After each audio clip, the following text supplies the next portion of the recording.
اور جب صدیق کائنات پہ الزام لگا، حضرت عائشہ رضی اللہ تعالی عنہ پر اسی گروپ نے، اسی منافق پارٹی نے الزام لگایا، ابن ابی کے ایجنٹوں نے، تباہی تحریک اور صہیونی لابی کے نمک خاروں نے، رحمت عالم صلی اللہ علیہ وسلم نے صحابہ کا اجلاس بلایا، ادھر سیدہ عائشہ آنسو کی برسات میں مصلی پر سجدے میں چلی جاتی ہیں اور عرض کرتی ہیں میرے معبود،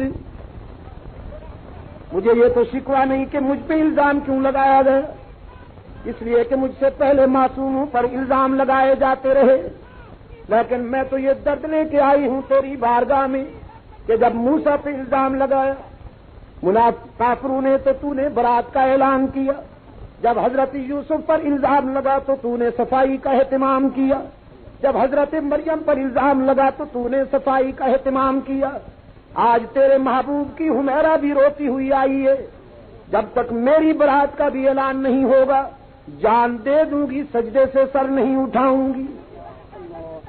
یہاں عائشہ نے سپریم کورٹ میں ریٹ دائر کر دی اور ادھر رسول اکرم صلی اللہ علیہ وسلم نے اپنے رضاکاروں کی ہنگامی میٹنگ میں اس مسئلے کو پیش کرتے ہوئے پوچھا کہ عائشہ کے معاملے میں تم کیا رائے دیتے ہو؟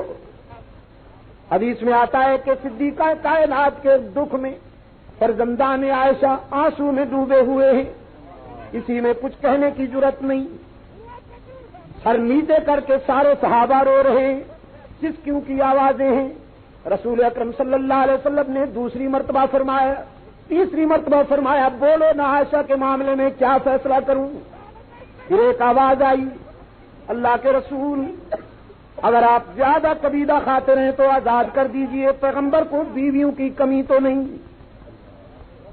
اس آواز کے آتے ہی فاروق اعظم رضی اللہ تعالیٰ عنہ آنسو کی برسات میں کھڑے ہوئے اور عرض کیا اللہ کے رسول یہ فیصلہ بالکل آخری ہوگا، پہلے میرے ایک سوال کا جواب مرحمت فرمائیے، بس اتنا بتا دیجئے کہ عائشہ کو آپ کی بیوی بنا کے خانوادہ نبوت میں بھیجنے والا اور آپ کے لیے یہ رشتہ چننے والا کون ہے، تاکہ ہم اس سے پوچھیں کہ تو نے کس کے لیے کس کو چنا۔ رحمت عالم صلی اللہ علیہ وسلم نے انگلی آسمان کی طرف اٹھا دی اور آج خاموش انگلی گھنٹوں کی فصاحت و بلاغت میں ڈوبی ہوئی تقریر سے بھی زیادہ کام کر گئی۔ پیغمبر کی انگلی آسمان کی طرف اٹھی اور فاروق اعظم کی شمشیر نیام سے نکل آئی، عرض کیا اللہ کے رسول بس آپ کی انگلی نے تو فیصلہ ہی کر دیا، منافقین کو تو میری تلوار کے حوالے کیجیے، ان سے ہم نمٹیں گے۔ عائشہ کو جس نے آپ کے گھر میں سوچ سمجھ کے بھیجا تھا، آپ کے گھر سے نکالنے کا اختیار بھی اسی کو ہے، اس کے فیصلے کا انتظار فرمائیے کہ وہ کیا فیصلہ کرتا ہے۔ رسول اکرم صلی اللہ علیہ وسلم فرماتے ہیں جزاک اللہ عمر، تو نے تو میرے دل کی گرانی دور کر دی، تو نے میرا سارے دکھ کا مداوع کر دیا۔ یہاں سے اٹھے ہیں اور آئے ہیں خانوادہ صداقت میں، صدیق اکبر کے دروازے پہ دستک ہوئی، میں نے کہا ابو بکر تیرے مقدر کا بھی کون مقابلہ کرے، ساری دنیا نبوت کے دروازے پر اور نبوت کئی بار تیرے دروازے پر، کبھی ہجرت کے سفر میں رفاقت کی اطلاع دینے کے لیے، کبھی تیری بیٹی کی عفت کا پیغام سنانے کے لیے دروازے پہ دستک ہوئی اور اندر سے غم میں ڈوبی ہوئی آواز آئی صدیقہ کی والدہ کی، صدیق اکبر کی گھر والی نے پوچھا من بالباب، کون ہے ہمارے دروازے پر، ہمیں کیوں چھیڑتے ہو، ہم تو اجڑ چکے ہیں۔ باہر سے کوثر تسنیم میں دھلا ہوا جواب آیا، ابو بکر کے گھر والے دروازہ کھولو نا، تمہارے دروازے پر تو آسمان رسالت کا سراج منیر آیا ہے۔ دروازہ کھولا عائشہ کی ماں نے، رسول اکرم صلی اللہ علیہ وسلم نے فرمایا، پہلا سوال کیا میری عائشہ کدھر ہے؟ غم کی ماری ہوئی مامتا نے عرض کیا اللہ کے رسول میری بیٹی تو اسی دن سے آنسو میں ڈوبی ہوئی ہے، سجدے سے سر اٹھاتی نہیں، کسی سے بات بھی نہیں کرتی، ایسے لگتا ہے جیسے جان دے دے گی رو رو کر۔ حضرت عائشہ فرماتی ہیں میں بھی سن رہی تھی اپنے آقا کی اور ماں کی گفتگو. میرے دل نے چاہا کہ اٹھوں اور لپٹ جاؤں اپنے روٹھے ہوئے محبوب سے, جی بھر کے رو لوں اور دل کا سارا غبار نکال لوں, لیکن پھر میرے ضمیر نے میرے پاؤں روک دیے, مجھے اٹھنے نہ دیا کہ جس کی عدالت میں رٹ کی ہے ذرا وہاں سے فیصلہ تو ہو لینے دینا. رحمت عالم صلی اللہ علیہ وسلم تشریف لائے اور عائشہ کے قریب بیٹھتے ہوئے فرمایا, اگر اپنی صفائی میں کچھ کہنا چاہتی ہو تو میں سننے کے لیے آیا ہوں. حضرت عائشہ فرماتی ہیں, اب میرے صبر کا پیمانہ لبریز ہوا اور ضبط کے بندھن ٹوٹے, بے ساختہ آنکھیں برس پڑی اور فرمایا, محبوبم اشکو بسی و حزنی اللہ, میں اپنے دل کی کہانی, دل کے بھید جاننے والے کو سنا چکی ہوں. آج میرا وہی حال ہے جو یوسف کے والد گرامی کا تھا. میں اپنی صفائی میں کچھ کہوں بھی تو دنیا کب مانے گی. رحمت عالم صلی اللہ علیہ وسلم نے فرمایا, عائشہ تیرے بیٹے نے بھی تیری مثل اسی کی عدالت میں بھیج دی. فاروق اعظم ایک نسبت سے چچا ہیں حضرت عائشہ کے اور ایک نسبت سے بیٹے ہیں. چچا ہیں ابو بکر کے بھائی کی حیثیت سے اور بیٹے ہیں رسول اللہ کے امتی کی حیثیت. خود رسول اللہ صلی اللہ علیہ وسلم کے ساتھی رفیق حضرت ابو بکر کا یہ عالم ہے کہ اپنی بیٹی کے سامنے اکثر کھڑے ہو جایا کرتے تھے. جب ام المومنین حضرت عائشہ آتی تو صدیق اکبر کھڑے ہو جاتے. حضرت عائشہ رضی اللہ تعالیٰ عنہ فرمایا کرتی تھی, ابا جان آپ مجھے شرمندہ کرتے ہیں, میرا احترام اور اس حد تک کہ آپ کھڑے ہو جائیں. ابو بکر نے فرمایا, بیٹی تو صرف میری بیٹی ہوتی تو شاید میں تیرے سامنے کھڑا نہ ہوتا. میں اپنی لخت جگر کے سامنے نہیں, اپنے آقا کی اہلیہ اور محمد کی آبرو کے سامنے کھڑا ہوتا ہوں. تو خون کے لحاظ سے تو میری بیٹی ہے, لیکن رسول اللہ کی بیوی کی حیثیت سے میری ماں بھی تو ہے نا. سرکار دو عالم صلی اللہ علیہ وسلم نے فرمایا, تیرے بیٹے نے بھی تیری مثل اسی کی عدالت میں بھیج دی, اب میں بھی اسی کے فیصلے کا منتظر ہوں. سیدہ عائشہ فرماتی ہیں, میں نے سوچا کہ نہ معلوم کب فیصلہ آئے گا عرش بری سے. یہ تو مجھے خیال ہی نہیں تھا کہ ابھی اور اسی وقت کچھ ہونے والا ہے. فرماتی ہے, میں نے دیکھا کہ پیغمبر کی جبین پر پسینے کے قطرے موتی بن کر چمک رہے. حضور نے چادر اوڑھ لی اور جسم اطہر پہ وہ حسین کپ کپی طاری ہو گئی جو وحی کی کیفیت کا نشان. سمجھ گئی کہ کال مل گئی, اٹھ بیٹھی اس انتظار میں کہ میرے مقدر کا فیصلہ ہو رہا ہے, نہ معلوم کیا حکم آتا ہے. کچھ دیر کے بعد رسول اکرم صلی اللہ علیہ وسلم نے چہرہ انور سے چادر ہٹائی. حضرت عائشہ فرماتی ہیں, میں نے اپنے آقا کا چہرہ پڑھا تو خوشی میں جھوم اٹھی, اس لیے کہ پیغمبر کا چہرہ چادر سے اس طرح نمودار ہوا جیسے گھٹاؤں سے 14ویں کا چاند نکل آتا ہے. اور رسول اکرم صلی اللہ علیہ وسلم نے فرمایا, عائشہ میں تجھے خوشخبری سناتا ہوں کہ عرش بری سے تیری تطہیر کا اعلان ہو گیا, تیری برات کا اعلان ہو گیا. اور یہ تیرا مقدر ہے کہ حضرت موسیٰ کے لیے خدا نے ایک عورت کو وکیل صفائی بنایا, حضرت یوسف کے لیے خدا نے ایک بچے کو وکیل صفائی بنایا, حضرت مریم کے لیے خدا نے عیسیٰ کو وکیل صفائی بنایا. ایسا یہ تیرا مقدر ہے کہ تیرے کیس میں خود خدا وکیل صفائی بن گیا. چلیے قصوری صاحب, آج ایک اور ایگزامپل بھی آپ کو میں نے دے دیا. آج کل وہ کلا بھی چارے بے قرار ہیں کہ اسلامی نظام میں ہمارا کیا اثر ہوگا. تو آج یہ سن جائیے کہ عائشہ کے کیس میں خود اللہ نے وکالت کی. وکالت کہتے کس کو ہے؟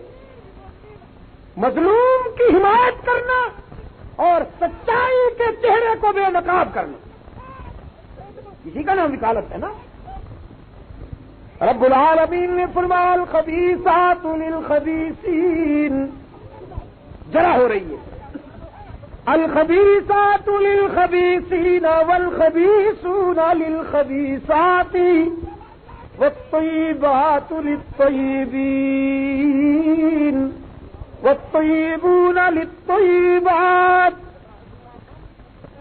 ناپاک عورتیں ناپاک مردوں کے لیے اور غلیظ مرد غلیظ عورتوں کے لیے ہوا کرتے ہیں میرے محبوب، آپ جیسے پاک مردوں کے لیے عائشہ جیسی پاک بیویاں، اور عائشہ جیسی پاک بیویوں کے لیے محمد جیسے معصوم شوہر۔ چلا اور پھر فیصلہ بھی خود فرمایا، اولئک مبرؤون مما یقولون، میرے محبوب عرش بری سے اعلان کرتا ہوں کہ تیری آبرو کا دامن گناہ کی آلودگیوں سے پاک ہے، تیری آبرو کا دامن جنت کی حوروں سے بھی زیادہ بے داغ، اس دامن کے تقدس کا مقابلہ فرشتوں کا تقدس بھی نہیں کر سکتا۔ یہی تو وہ دامن ہے کہ دامن نچوڑ دے تو فرشتے وضو کریں۔ حضرت عائشہ کی والدہ نے فرمایا شوہر کا شکریہ ادا کیجیے نا، دیکھو تیری برات کا اعلان کیسے سنا دیا۔ ام المومنین فرماتی ہیں آج میرے جذبات بھی عجیب ہو گئے، میں نے ماں سے کہا ان کا شکریہ ادا کروں جن کے گھر سے روتی ہوئی آئی تھی، آج مجھے اس کے حضور جھک جانے دے جس نے میرے آنسو اپنے رحمت کے دامن سے صاف کر لیے۔ وہیں سجدے میں چلی گئی اور التجا کی، خدا بندہ برات کا اعلان تو ہو گیا لیکن اتنی راتیں روتی رہی ہوں، کچھ آنسو کا معاوضہ بھی تو ملنا چاہیے۔ ہاں کشادہ دست کرم جب وہ بے نیاز کرے تو نیاز مند نہ کیوں عاجزی پہ ناز کرے۔ رب العالمین نے فرمایا میرے محبوب کی محبوبہ تیری برات کا اعلان بھی میں نے قرآن کی زبان سے کر دیا، اب آنسو کا معاوضہ بھی لیجئے۔ لہم مغفرۃ ورزق کریم، صرف تجھے نہیں بلکہ تیرے اس المیے میں جتنی آنکھیں بھی روتی رہی ہیں میں نے ان سب کے لیے رزق کریم تیار کیا۔ لہم جمع کا صیغہ ہے، اور ساری دنیا زور لگائے لیکن تجھے پیغمبر کے قدموں سے کوئی جدا نہیں کر سکے گا۔ تو دنیا میں نبی کے ساتھ ہے، آخرت میں بھی نبی کے ساتھ ہوگی۔ سیدہ فاطمہ رضی اللہ تعالی عنہا ایک مرحلے پر فرماتی ہیں اپنی روحانی مادر محترمہ سے کہ ماں جی اللہ نے آپ کو بڑا مقام دیا لیکن میرے باپ جیسا آپ کا باپ تو نہیں۔ حضرت عائشہ فرماتی ہیں بیٹی نو کمپٹیشن، کوئی مقابلے کی بات ہے؟ یہ میرے باپ جیسے کروڑوں تیرے باپ کے قدموں کی خاک پہ قربان جائے، یہ کوئی مقابلے کی بات ہے؟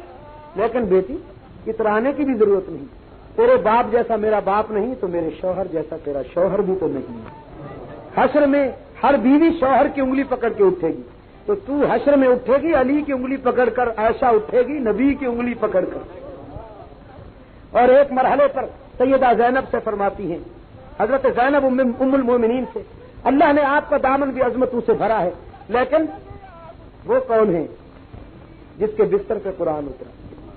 حضرت عائشہ فرماتی ہے یہ عزت اللہ نے مجھے عطا کی کہ میرے بستر پہ خدا کا قرآن اترا، اور یہ سعادت بھی میرے حصے میں آئی کہ میں نے اپنی انہی آنکھوں سے جبرائیل امین کو ان کی اصل حالت میں دیکھا، اور یہ سعادت بھی خدا نے مجھے عطا کی کہ کئی مرتبہ جبرائیل امین نے آ کے کہا رسول اللہ کو کہ محمد عائشہ سے کہہ دو کہ خدا سلام کرتا ہے، اللہ کے سلام آئے عائشہ کے نام۔ فرمایا یہ عزت بھی اللہ نے مجھے عطا کی کہ جب منافقوں نے مجھ پہ الزام لگایا تو خود خدا میرا وکیل ہوں، اللہ نے مجھے جہاں تک پہنچایا ہے وہیں تک رہا ہے۔ اور حشر میں بھی اگر اللہ نے یہ سعادت عطا کی تو اپنی روحانی مادر محترمہ کے سامنے کہوں گا کہ تیری پاکیزگی پر نطق فطرت نے شہادت دی۔ جناب عائشہ تیری پاکیزگی پر نطق فطرت نے شہادت دی، تجھے عظمت عطا کی عافیت بخشی فضیلت دی، خدائے لم یزل کا بارہا تجھ پر سلام آیا، مبارک ہیں وہ لب جن پر ادب سے تیرا نام آیا، اور رسول اللہ نے رکھا ہے صدیق کا لقب تیرا، فقط فرشی نہیں عرشی بھی کرتے ہیں ادب تیرا، شرف تیرے دوپٹے نے یہ جنگ بدر میں پایا،